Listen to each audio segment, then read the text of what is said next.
오늘 또 하나님 안에 가서와 여러분과 함께 하기를 바랍니다. 이제 성탄 주일로 오늘 우리가 이제 감사 예배를 올리게 됩니다. 매년 맞이하게 되는 이 성탄, 성탄의 의미가 무엇인지 우리는 이론적으로 많이 이미 들었고 설교의 내용도 무수히 들어왔습니다.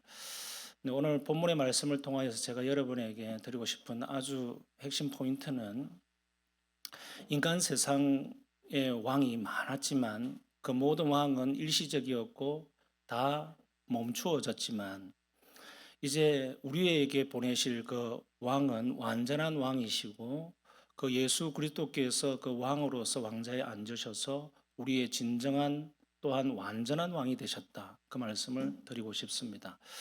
여러분 짧게 우리가 좀 살펴보십시다. 한 절 한 절 우리가 읽었던 12절을 보세요. 17절에 보면 나단 선지자가 계시로 지금 왕에게 다윗에게 주는 하나님의 약속의 말씀인데요. 12절부터 5가지 약속으로 추릴 수 있는 약속이 나옵니다. 첫 번째 보면 이렇게 되어 있죠. 내 몸에서 날 내 씨를 주겠다. 여러분 성경을 읽을 때 씨라고 하는 말, 그 다음에 후손, 자손 이런 단어가 나오면 가까이 있는 그 예언과 함께 또 멀리 있는 예언이 이중적으로 이렇게 겹쳐져 있다 이렇게 생각하시면 됩니다. 그래서 예수님에 대한 예언은 항상 가까이 있는 어떤 상징적으로 성취되는 일이 있고 또 멀리 예수님에 관한 이야기로서 이렇게 이중적인 메시지를 주고 있다라는 것을 보시고 염두에 두시면 좋겠습니다. 여기서는 다윗에게 내시하면 솔로몬 왕을 이야기합니다. 그렇지만 멀리 보면 예수 그리스도를 나타내기도 하죠. 이게 첫 번째 약속입니다. 두 번째 약속 보면 그의 나라를 견고하게 하리라. 이제 내 몸에서 나오는 후손 솔로몬 왕을 통하여서 나라가 더 강성해지고 견고해지는 것 내가 그것을 약속하겠다. 그러니까 다윗의 가문, 다윗의 왕조가 얼마나 견실하게 되어질는지 그것은 나의 손에 달려 있다. 하나님의 손에 있다라고 하는 약속을 주십니다. 세 번째 보세요. 13절에 보니까 그는 내 이름을 위하여 집을 건축할 것이요 성전을 건축할 수 있는 그 은혜를 그 영광을 솔로몬에게 허락하겠다라고 하는 약속을 주십니다. 지금 총 5개 중에서 이 3가지는 솔로몬에 대한 예언이기도 하겠거니와 함께 더 멀리 앞으로 그 가문에서 나게 되실 예수 그리스도를 말씀합니다. 그래서 두 번째에서 그 나라는 보이는 이스라엘 나라, 남쪽 유다의 나라이기도 하지만 하나님 나라이기도 합니다. 그리고 세 번째 성전 건축이 나오지만 실질적으로 성전은 이제 다 없어지고 지금 이 시대에는 성전이라고 하는 외형적인 성전은 없습니다. 그러나 예수 그리스도께서 우리를 성전 삼으셔서 성령으로 우리 가운데 들어오셔서 다스리겠다. 이게 하나님 나라의 통치 방식입니다. 그리고 이제 네 번째를 보면 13절 말미에 나는 그의 나라 왕위를 영원히 견고하게 하리라. 솔로몬의 왕위가 영원할 수는 없잖아요. 사람이니까. 그러나 하나님 나라의 왕위가 그 다윗과 솔로몬 가문을 통해서 예수 그리스도를 통해서 영원히 유지될 것이다. 이게 하나님 나라예요. 5번째 보면 16절에 내 집과 내 나라가 내 앞에서 영원히 보존되고 내 왕위가 영원히 견고하리라. 그러니까 하나님 나라는 영원하다는 거, 반대로 이 땅의 나라는 언제든지 뒤엎어지고 바뀐다라는 겁니다. 실질적으로 성경의 역사를 보십시오. 왕조는 계속 허물어지고 또 새롭게 일어나기도 했습니다. 다윗 왕조가 시작된 것이 BC 한 1010년 정도라고 친다면 40년 정도 성경에 의하면 국가를 했고 또 40년이 지난 BC 970년 정도에 솔로몬 왕이 등극을 하고 그리고 40년 정도가 채 가지 않아서 분열 왕국이 됩니다. 남쪽 북쪽으로 왕국이 나눠지게 되죠. 그래서 정세가 불안하게 되어지고 이래가지고 나라가 될 수 있겠나 싶었는데 그러고 나서 또 한 300여 년 더 갑니다. 그래서 총 다윗의 왕조가 세운 나라가 400여 년 이상을 가지를 못해요. 한 400여 년을 가다가 BC 586년경에 완전히 남쪽 유다까지 망하게 됩니다. 그러고 나서는 이 성경의 약속이 의심스러울 정도의 일이 일어나죠. 다윗의 왕가가 끊쳐버리게 됩니다. 다윗의 그 후손들이 태어나지 않았다는 말이 아니라 시드기야 왕을 마지막으로 해서 남쪽 유다 왕조가 끝나고 나서 다윗의 가문에서는 더 이상 왕이 나오지를 않습니다. 우리가 보다시피 스룹바벨이라든지 이런 사람은 총독으로서 오지만 왕의 일들은 하지 않죠. 다윗의 가문이었지만 그것처럼 다윗 왕가는 400여 년 정도 되다가 끝나버려요. 그런데 이 약속의 말씀은 뭡니까? 너의 왕위가 계속 견고하고 영원할 것이다. 이 약속을 주신 이유는 다윗의 왕가, 다윗의 통치를 받는 그 가문의 통치를 이야기하는 것이 아니라 다윗의 후손으로 올 진짜 진정한 씨, 솔로몬을 넘어서서 완전한 왕이, 영원한 왕, 패하지 않는 왕, 없어지지 않고 사라지지 않는 하나님의 나라의 통치자이신 예수 그리스도께서 그 가문을 통해서 오실 것이다. 그것이 마태복음 1장에 나와 있는 예수 그리스도의 족보죠. 그래서 아브라함과 다윗의 후손 예수 그리스도의 계보다 이렇게 시작하고 있지 않습니까? 이것을 통해서 우리에게 보여주는 것은 무엇입니까? 하나님의 나라는 첫 번째 보이지 않는 방식으로 임한다. 그래서 예수님께서 말씀하셨잖아요. 하나님 나라는 여기 있지 않고 저기도 있지 않고 너희 마음속에 있느니라. 이것이 하나님 나라의 통치 방식의 특징이에요. 예수 그리스도께서 이 땅에 오셔서 우리에게 정말 우리가 생각하는 인간의 방식의 왕으로 군림하시고 통치하시기를 원하셨다면 십자가를 지실 이유가 없었겠죠. 그리고 제자들 12명을 데리고 그냥 산으로 방방곡곡으로 갈릴리 호숫가로 다니면서 그러실 필요가 없잖아요. 왕궁 하나 그냥 차지해가지고 왕자를 거느리고 오늘날처럼 제도와 시스템, 법률을 통하여서 군대와 경찰을 통하여서 나라를 조직하고 시스템을 통치하는 방식을 통해서 우리에게 물리력을 행사하지 않겠습니까? 그리고 내 통치를 받아 라고 하는 것이 인간이 생각하는 안정된 국가의 모델이라면 예수님은 그 방식을 택하지 않으셨다는 것이죠. 예수님의 방식은 완전히 인간이 기대하는 그 안전한 통치 방식일 것이라고 하는 그 소망을 뒤로 엎고 오히려 쫓기다니듯이 오히려 사람의 조롱을 받으면서 그리고 왕궁도 없이 누울 자리도 없이 다니셨던 것이 예수님의 생애였습니다. 그것을 통해서 예수님 보여주시는 그 하나님의 나라의 모습은 뭡니까?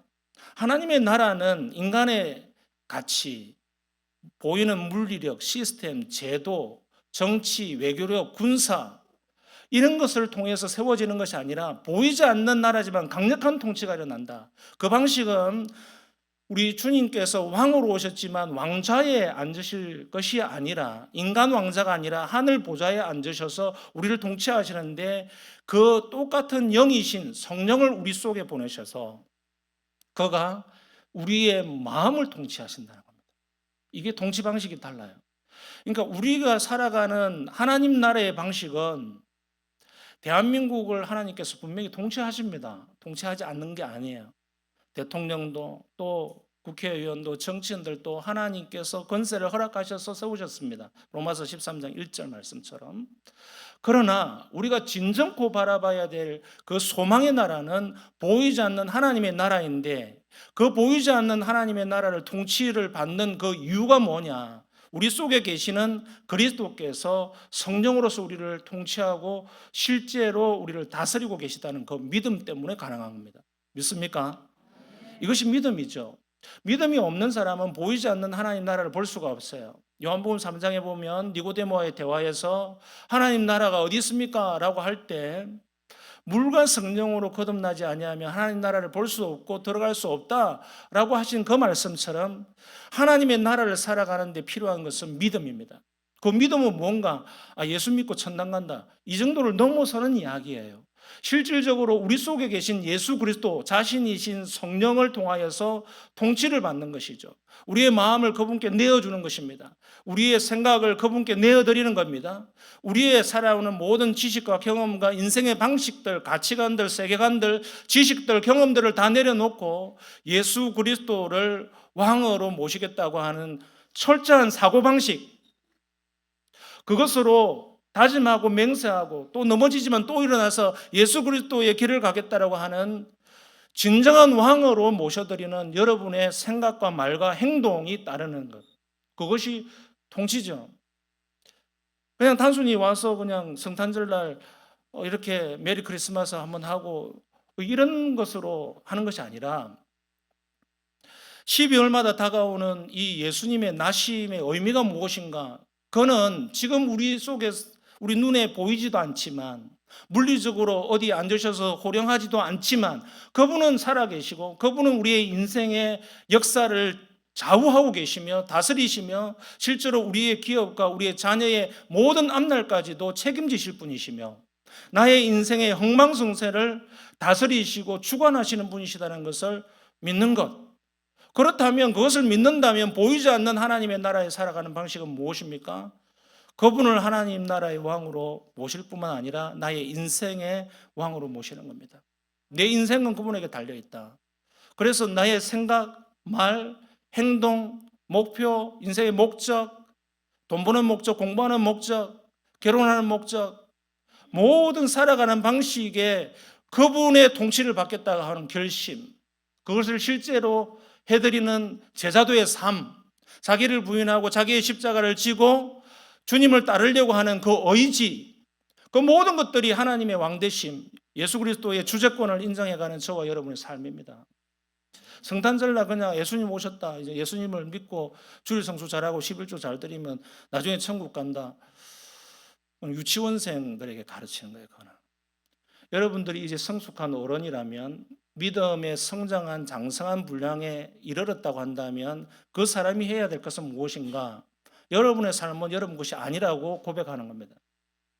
여러분의 인생은, 저와 여러분의 인생은 우리의 계획과 우리의 소망과 우리의 바람과 원대로 가는 것이 아닙니다. 우리가 원치 않는 길을 가더라도, 우리가 소원하고 바라는 대로 뭔가 안 되는 것처럼 보이더라도 예수 그리스도의 통치를 받는다면 그것은 성공하는 길입니다.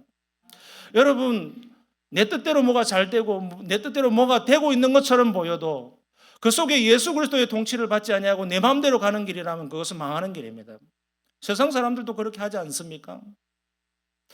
우리가 주님의 오신 날을 기념할 때 저와 여러분이 다시 한번 기억하고 소망하고 결단해야 될 것은, 여러분의 말, 여러분의 생각, 여러분의 행동, 여러분의 인생에 중요한 시간을 내고 있는 모든 에너지를 쏟고 있는 그 일, 직업, 관계, 가족, 공부, 여러분의 모든 인생에 관련된 중요하다고 생각 그 모든 것들이 예수 그리스도의 통치를 받는 겁니다.